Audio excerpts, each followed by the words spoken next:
मियां साहब जरा सबसे पहले आपसे बात का आगाज़ कर लेते हैं कि चले मैं उस पर बाद में आऊँगा कि आप ये जो नया मिसाक की बात कर रहे हैं कि नया मिसाक बनना चाहिए नहीं बनना चाहिए, ये इतनी ज़्यादा वो कहते हैं वो खबर दे रही हैं मरीम नवाज शरीफ साहबा कि ये जाने वाले हैं, सिलेक्टेड जाने वाले हैं और इलेक्टेड आने वाले हैं, कहीं से इतला है आपको? नहीं, बात तो मनीब मेरा ख्याल है कि सबकी समझ में है। अच्छा जी। कि आप ये देखें कि 2 सालों के अंदर जिस तरह पाकिस्तान के अदारों की तबाही हो रही है, जिस तरह आवाम के चूल्हे ठंडे हो रहे हैं, लोग भूख से मर रहे हैं और लोग निकल रहे हैं। ये देखें आप स्कर्दू या गिलगित बल्तिस्तान में जहां मरीम नवाज शरीफ साहिबा जाके जलसे कर रहे हैं, ये कुछ सरकारी जलसे थोड़ी थे, यही कहा करते थे ना इससे पहले। और ये लोग, आबादियां भी बड़ी दूर दराज हैं, थोड़ी थोड़ी आबादियां हैं, मगर इतने बड़े जलसे होना और लोगों का उसमें शामिल होना, ये इस चीज़ की गमाजी है। और ख़ास तौर पर इन्होंने पिछले दिनों हुकूमती जमात ने जलसा किया हाफजाबाद में, तो वो आपको सरकारी जलसा लगता है? यस, मैं हल्फन ये बात कह रहा हूँ, तो हल्के के करीब है मैं हल्फन ये बात कह रहा हूँ कि सरकारी सतह पे करीबी जो 7-8 अजला थे, उनकी तमाम हुकूमती मशीनरी, इंतज़ामी मशीनरी इन्वॉल्व थी। छुट्टी कराई गई हाफजाबाद में तमाम डिस्ट्रिक्ट में, और भर के ज़बरदस्ती जो है ट्रांसपोर्ट दे के और लाए गए। कहते हैं ना स्टैंडर्ड ऑपरेटिंग प्रोसीजर जो थोड़े वेले होता है, मतलब जो आपके वक्त होता था सरकारी जलसे में, वही अब हो रहा है। हमें कहा यही जाता था, मगर आज उन्होंने अमलन खुद करके दिखा दिया। बात मतलब आप भी करते थे, इन्होंने भी कर दिया। मैं ये कहता हूं कि इसको पैमाना ना बनाया जाए। मैं आप दूसरी तरफ आप नहीं सुनना चाह रहे? मैं बिल्कुल सुनना चाह रहा हूं, लेकिन वो कहते हैं, इमरान खान साहब ने कहा ना, उन्होंने आज कहा है कि जी सवात और हाफिजाबाद में लोगों ने ये बता दिया कि वो हमारे साथ यानी हुकूमत के साथ है। मैं यही तो कहना चाह रहा हूँ ना मनीब साहब आपकी खिदमत में। मैं ये कह रहा हूँ कि जब एक सिलेक्टेड पैमाना ये रखे कि हाफिजाबाद में देखें, स्वात में देखें, और अपोजिशन ये कह रही हो कि आप गिलगित बल्तिस्तान के जलसों को या पीडीएम के जलसों को आप देख लें, अगर ये पैमाना रखना है तो फिर भी रिजल्ट आपके सामने है। जो बात हम कह रहे हैं कि ये जाने वाले हैं और मुंतखब लोग आने वाले हैं, उसकी वजह यह है कि आपने 70 सालों में मुंतखब लोगों को पीछे हटाए और अपनी मर्जी के लोगों को लाए। उसका नतायज आपने देख ली, और ख़ास तौर पर 2.5 सालों में लोगों ने देख ली कि मैशत तबाह हो गई, अदारे कमज़ोर हो गए, और वक्त ये आ गया है कि मिसाक जमहूरियत के बाद मिसाक पाकिस्तान की हम बात कर रहे हैं, मिसाक मैशत की हम बात कर रहे हैं। हम बात ये इसलिए कर रहे हैं, एक अगर इजाज़त जनाब इजाज़त दे दे कि मिसाक के ऊपर मैं बिल्कुल बात करूंगा, जो जनाब ने फरमाया है उसकी अहमियत है, मैं उसके ऊपर ज़रूर बात करूंगा, और जो पिछले मिसाक का हशर हुआ मैं उस पर ज़रूर बात करना चाहूँगा, आप ही से करूँगा। अंदलीब साहिबा, इससे पहले कि नबील कबोत साहब के पास जाऊँ, अगर इस स्टैंडर्ड पर देखा जाए, वज़ीर आज़म कहते हैं कि हाफिजाबाद में जलसा देखिए, सवात में देखिए, तो लोग हमारे साथ हैं, अवाम हमारे साथ हैं, इनके सब यानी अपोजिशन के सब ये गुमराह कर रहे हैं और इनका और एजेंडा है। अगर गिलगित बल्तिस्तान के अंदर जलसे PMLN के, अब आप देखिए बड़े सक्सेसफुल जलसे से बहुत बड़े क्राउड थे, पाकिस्तान पीपल्स पार्टी का बड़ा क्राउड था, वो कहते हैं नहीं जी अवाम हमारे साथ हैं, आपके खिलाफ है। तो बैरोमीटर फिर अगर जलसा है तो फिर तो सारे पाकिस्तान में जलसे हो जाए। अपोजिशन भी कहती है जी हमारे जलसे बड़े थे, अब हुकूमत भी कह रही है जी हमारा जलसा बड़ा है। माजरत से एक सेकंड के लिए, माजरत से, जी, कभी हुकूमतों का पैमाना जलसे नहीं होते, गवर्नेंस होती है, डिलीवर करते हैं। ये जो कुछ कर रहे हैं ये तो अपोजिशन का काम होता है, मैं ये कहना चाहता हूँ। अच्छा जी, अंदलीब साहिबा। जी शुक्रिया मुनीब। जहाँ तक गिलगित बल्तिस्तान का है, वो तो मरियम ने खुद कहा है कि हम हार गए।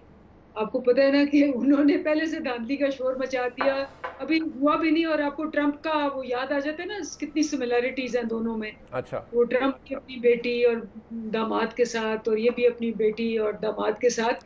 तो जैसे ट्रंप ने कहा था बिफोर स्टार्टिंग कि ये धांधली हो जानी है, तो इसने भी पहले शोर मचा दी, धांधली हो जानी।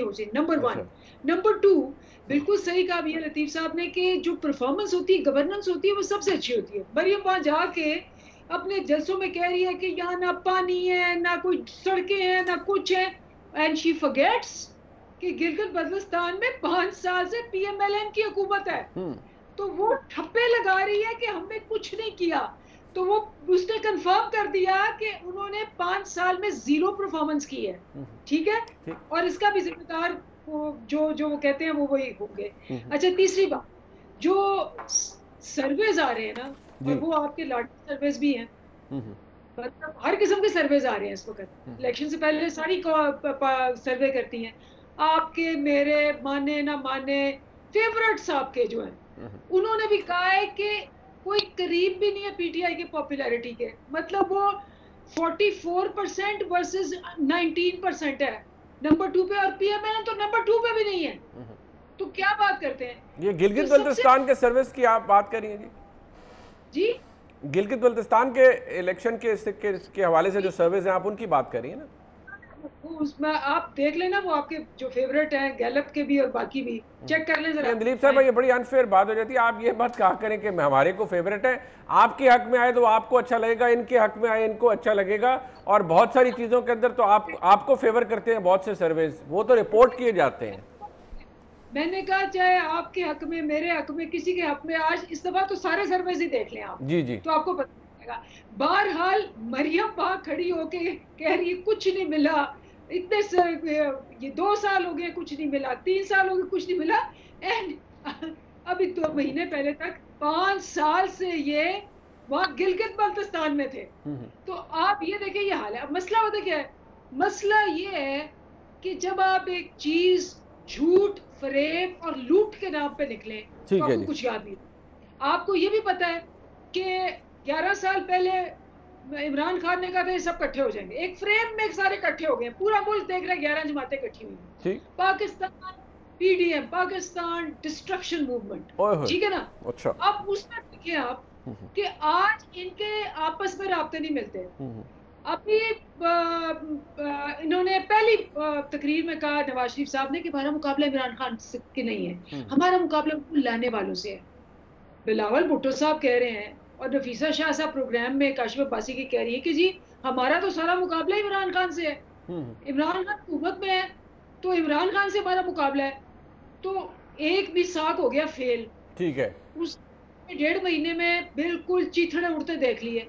अब अगला मिसाक बनाने जा रही है, और कल की जो मीटिंग है उसमें सुना जरदारी साहब खफा थे, वो कह रहे थे कि ये क्या बयानिया बगैर मुझे पूछे, बिलावल शौक है, और मौलाना फजलुर रहमान जो है वो नाराज हुए हुए हैं कि जी आप किस हिसाब से तकरीरें करती हैं। आपने बिलावल साहब की बात की है, मैं जरा नबील कबोल साहब को इंक्लूड कर लेता हूं क्योंकि वजाहत पीपल्स पार्टी के हवाले से तो वही दे पाएंगे। आपके मुताबिक, यानी नबील कबोल साहब, अंदलीब अब्बास साहब के मुताबिक ऑपोजिशन पूरी का जो बयानिया है वो लूट खसूट का है और इनका बयानिया गवर्नेंस का है। अभी उन्होंने ये भी बता दिया कि मरियम साहब अगर तनकीद कर रही हैं कि जीबी में कुछ नहीं है तो पिछले 5 साल हुकूमत उन्हीं की थी, यकीनी तौर पर PMLN की थी। अच्छा, जरा बिलावल साहब की इंटरव्यू जो उन्होंने BBC को दिया उसके हवाले से फिर कमर जमान कायरा साहब का एक बड़ा वजाहती बयान आया कि जिसको कॉन्टेक्स्ट में दिखाइए, वो ये बात दुरुस्त नहीं है। कायरा साहब की जो राय है वो बड़ी मोहतरम है, लेकिन बिलावल साहब ने एग्जैक्टली कहा क्या, लेकिन बिलावल साहब की बातों को अगर कॉन्टेक्स्ट में भी रख के सुना जाए तो वो क्या कह क्या रहे हैं, जरा इसको अगर रैशनली देखें, जरा सुन लेते हैं, फिर मैं आपके पास आता हूं। नहीं, मियाँ साहब ने हमारा APC में ना जनरल बाजवा का ना जनरल फैज़ का नाम लिया था, लेकिन वहाँ ज़रूर बहस हुआ था कि क्या हमें इल्ज़ाम सिर्फ एक इदारा पे लगाना चाहिए या पूरा इस्टेब्लिशमेंट पे लगाना चाहिए। और कंसेंसस राय ये था कि सिर्फ एक पे नहीं, इस्टेब्लिशमेंट का नाम लिया जाए। लेकिन शख्सियात के नाम की बात कहीं नहीं हुई। नहीं, मेरे साथ नहीं हुआ। तो ये आपके लिए भी शॉकिंग था जब ये हुआ? या शॉकिंग था कि ऐसे हुआ। यूजुअली पॉलिटिकली हम इन इश्यूज को जलसे में इस तरीके से नहीं ट्रैश आउट करते हैं। अब नबील कबोल साहब चले, अब बिलावल साहब की बात अपनी जगह, मुझे सिर्फ ये बता दीजिए कि बिलावल साहब ने जो कॉइन किया कि जी सेलेक्टर हैं और ये सेलेक्टेड हुकूमत है, आज वो कह रहे हैं कि जी मियाँ साहब बड़े तजर्बाकार शख्सियत हैं, 3 दफ़ा वज़ीर आज़म रहे हैं, यकीनी तौर पर उनके पास एविडेंस होगा। लेकिन बिलावल साहब जब इमरान खान साहब को और इस पूरी हुकूमत को सिलेक्टेड कहते हैं तो पीपल्स पार्टी के पास, आपके पास ये एविडेंस है कि ये सब सिलेक्टेड है, इमरान खान साहब भी सिलेक्टेड है? गबोल साहब, हमारे पास एविडेंस है। अच्छा। हमारे पास एविडेंस ये है कि 3 दिन के बाद जिस तरीके से इलेक्शन का रिजल्ट अनाउंस हुए, 3 दिन के बाद हमारे पास ये एविडेंस है कि आरटीएस जो है वो बैठ गया। हमारे पास ये एविडेंस है कि हम कहते हैं कि फौज का काम है लॉ एंड ऑर्डर सिचुएशन संभालना, फौज का काम पोलिंग स्टेशन में नहीं होना चाहिए। ये बातें हमने जनरल बाजवा से जब पार्लियामानी लीडरों की मीटिंग हुई थी, हमने यही डिमांड किया था और उन्होंने अश्योर कराया था कि गिलगित बल्तिस्तान के भी इलेक्शन में फौज बाहर होगी, पोलिंग स्टेशन के अंदर नहीं होगी। तो हमारे पास ये एविडेंस है। जहां तक नवाज शरीफ साहब के पास एविडेंस है, जो बातें उन्होंने की है वो उनकी अपनी जमात के सरबराह की हैसियत से की और वो एविडेंस पेश करे। हमारी जो बातें हैं वो चेयरमैन बिलावल ने क्लेरिफाई की है कि वो क्या समझते हैं और वो एस्टेब्लिशमेंट के जब नाम लेते हैं, और आप लोग क्यों भूल जाते हो कि एस्टेब्लिशमेंट समझ, आप लोग एक ही इदारे को जो है एस्टेब्लिशमेंट समझते हो। इस एस्टेब्लिशमेंट के अंदर फॉरेन कुव्वतें भी हैं, बाहर की कुव्वतें भी हैं जो पाकिस्तान में नहीं चाहते हैं ये वैसे बड़ी दिलचस्प तशरीह है नबील भाई जो आप कर रहे हैं। यहाँ जो एस्टैब्लिशमेंट बात की जाती है वो तो खालिस्तान यही समझा जाता है कि मुल्की इदारों की बात की जाती है। कोई ये नहीं कहता कि फॉरेन पावर्स ने इमरान खान साहब को इस मनसब पर पहुंचा दिया है। जो समझे, हमारे मुल्क में आप अच्छी तरह जानते हैं, आप भी पुराने एंकर हैं, आप मुझे बताएं कि अभी से नहीं, शुरू से 1970s की अगर भुट्टो साहब की वो स्टेटमेंट या बयान या वो जो उन्होंने जलसे में कहा व्हाइट एलिफेंट कहा था, किसको कहा था? उसके बाद क्या हुआ? भुट्टो साहब ने जो इस्लामिक समिट बुलाया था 1973 में, किसने भुट्टो साहब की हुकूमत गिराई? किसने ज़ियाउल हक को कहा कि we have to get rid of this person, this prime minister? तो ये सारी चीजें हम समझते हैं कि जब हम एस्टेब्लिशमेंट की बात करते हैं, हम अपने एक इदारे को, और दूसरी बात मैं आपको बताऊं, कौन सा मुल्क का प्राइम मिनिस्टर जलसे में आकर ये कहते कि हमारे मुल्क के सिपा सालार के खिलाफ साजिश ऑपोजिशन कर रही है, उसको हटाने की साजिश कर रही है, फौज में दरारें पैदा करने की साजिश हो रही है, कूल आने की साजिश हो रही है। कौन सा मुल्क का प्राइम मिनिस्टर खुद अपनी वीकनेस या इस तरह की बातें बट नबील भाई, ऑन द सेम ग्राउंड्स ये भी तो सवाल है ना कि कौन सा मुल्क का साबिक प्राइम मिनिस्टर या कौन सी मुल्क की ऑपोजिशन ऐसी होगी जो अपनी फौज के सिपा सलार और डीजीआईएसआई की नेम कॉलिंग करेगी जलसे के अंदर खड़े होकर? सवाल तो ये, इसको फ्लिप कर दे तो ये सवाल आ जाता है। That's the point जो चेयरमैन बिलावल ने बोला कि अगर इस तरह की बातें हैं तो जलसे में नहीं बोलनी चाहिए। यही बात की ना पीपल्स पार्टी के चेयरमैन ने। ठीक है, तो यानी कि आप इस बात से, तो फिर आपने तो इसको क्लियर कर दिया ना कि ये बातें मियां नवाज शरीफ साहब ने अगर की हैं तो पीपल्स पार्टी इस बात को एंडोर्स नहीं करती कि इन शख्सियात के नाम जलसों में लिए जाए, पब्लिकली नहीं लिए जाए। हम समझते हैं ये इदारे हैं, ये इदारों के सरबराह भी हैं, तो ये हमारे इदारे हैं। हम अपने इदारे, जो बातें हैं पीडीएम की बातें बंद कमरों में होनी चाहिए, पब्लिक गैदरिंग में नहीं होना चाहिए। ठीक।